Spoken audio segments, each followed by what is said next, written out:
প্রিয় শিক্ষার্থীবৃন্দ, আপনারা সকলে অবগত আছেন যে আমাদের সহপাঠী জোহা স্কুলের একটি মেয়ের সাথে বহিরাগত একটি ছেলেকে কথা বলতে দেখে এবং স্থান ত্যাগ করার কথাও বলে, তার অন্যথায় থাপ্পড় দিব বলে।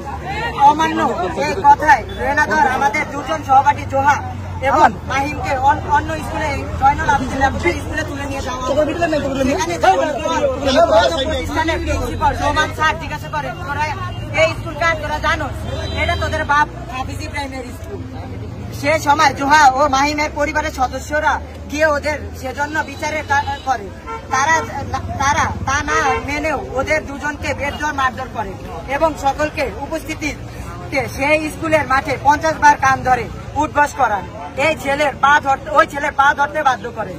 আম্মু তাদের পরিবারের সকলের আকুতি বিকুতি থাকা সত্ত্বেও আমাদের সহপাঠী জোহা এবং মাহিমকে তারা অনেক হাজারো মানুষের সামনে অপমান করে, তাদের কানে ধরা এবং তাদেরকে গুলি দেখিয়েও তাদের ডর দেখা। এবং আমরা জয়নগর স্কুল মাধ্যমিক বিদ্যালয়ের শিক্ষার্থীদের পক্ষ থেকে বিএমপির সেক্রেটারি ও হালিমা খাতুন মহাবিদ্যালয়ের প্রিন্সিপাল মনির স্যারের অন্যান্য আর তীব্র নিন্দায় সুষ্ঠু তদন্ত ও সাপেক্ষ বিচার চাই।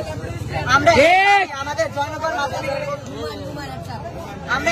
জয়নগর মাধ্যমিক বিদ্যালয় শিক্ষার্থী অবকাল কাল থেকে ক্লাস বর্জন করব। আমরা এর একটি সঠিক বিচার চাই, সঠিক তদন্ত চাই এবং এর একটি সঠিক বিচার চাই।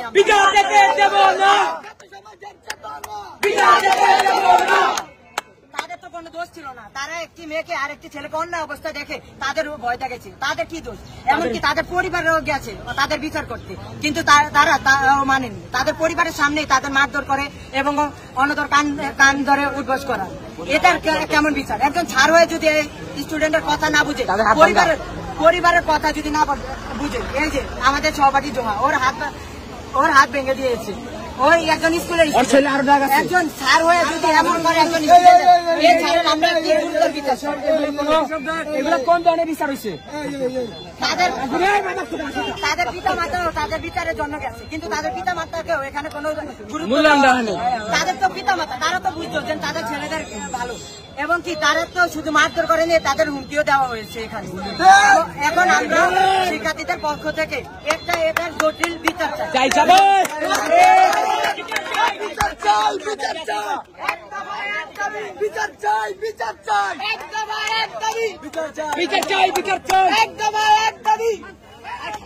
আমরা দাবি মানতে হবে।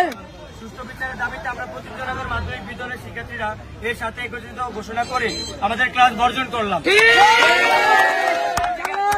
স্কুলে যাবে না, যদি আমাদের স্যাররা যদি আমাদেরকে তাহলে কোনো শিক্ষার্থীরা স্কুলে ক্লাস করবে না।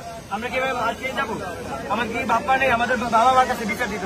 তারা বিএনপি নেতা আনছে, তারা আইনে তারা আমাদেরকে পিস্তল দেখাইছে, তারা আমাদেরকে ঠেট দিচ্ছে, বিভিন্ন রকম গালিগালাজ করছে।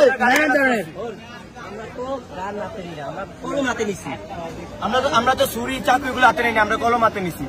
আমরা কি চিনি না, এগুলো চিনি না। আমাদেরকে দেখে ভয় দেওয়া হয়েছে, এগুলো দেখে আমাদেরকে ভয় দেওয়া হয়েছে।